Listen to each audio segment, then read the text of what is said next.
Hello and welcome to the January 3rd reading of The Science of Mind in a Year. Good times. Let's start on page 236. We are going to be reading the section Removing the Complex. So here we go. Suppose someone is constantly saying, everything is all wrong in the world. People are wrong, things are wrong, conditions are wrong. All is sickness and unhappiness. Nothing seems worthwhile. You, as a practitioner, must not be disturbed by this complaint. It is your business to remove this complex, for these inner emotions create outer conditions, and in and through the body, and are responsible for a great deal of sickness in the world. Treatment straightens out consciousness by clear thinking. So when we say treatment, we're talking about what we call affirmative prayer or spiritual mind treatment. So treatment straightens out consciousness by clear thinking. When the inner consciousness agrees with the truth, then, and not until then, a demonstration takes place. Specifically, go over your thoughts which are wrong and use the power of your word to heal them.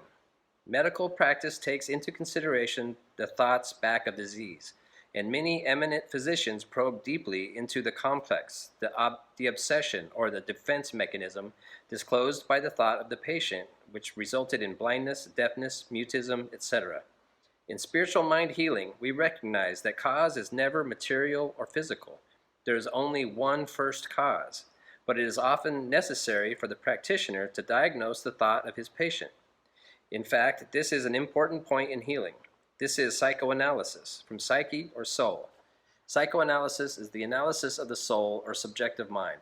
Its teaching is that within the soul or subjective mind, all the seeds of our thoughts fall, and that most of humans' physical troubles are caused by some inner conflict.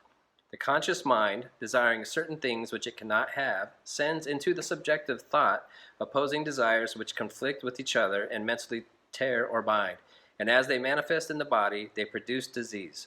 It is claimed that 70% of all diseases are the result of suppressed emotions. These emotions are not necessarily sex emotions, but may be any suppressed desires. It is probable that when Jesus forgave the man his sins, he realized that the man had a complex of condemnation within himself.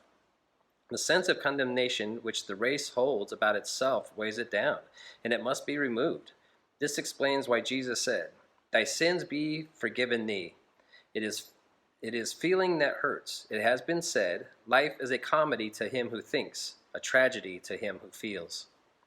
We recognize that everything is in mind and that nothing moves but mind, that intelligence is back of everything, acting through a thought force which is concrete, definite, and real. The reason people do not realize that mental healing is possible is that they do not understand the meaning of causation. They do not realize that intelligence is back of all things, that there is but one fundamental intelligence in the universe, and that the individual is simply a point where this one mind manifests as person. Disease must come through mind in order to operate through us. There is but one subjective mind in the universe, and we are always thinking into it.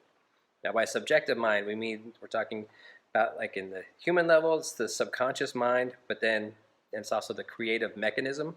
But then on the universal mind, it's that same thing. It's where all thought moves from thought into substance. All right, the next paragraph. The practitioner talks with his patient, explains to them the law of mind, teaches them the way, diagnoses their thought, points out to them that certain mental attitudes produce certain physical results, teaches them how to be harmonious in their thinking, how to be at peace, how to trust and believe in the good. In other words, the practitioner lifts them up mentally and spiritually and supports their thought until they can stand alone. A practitioner must be filled with the spirit of divine compassion.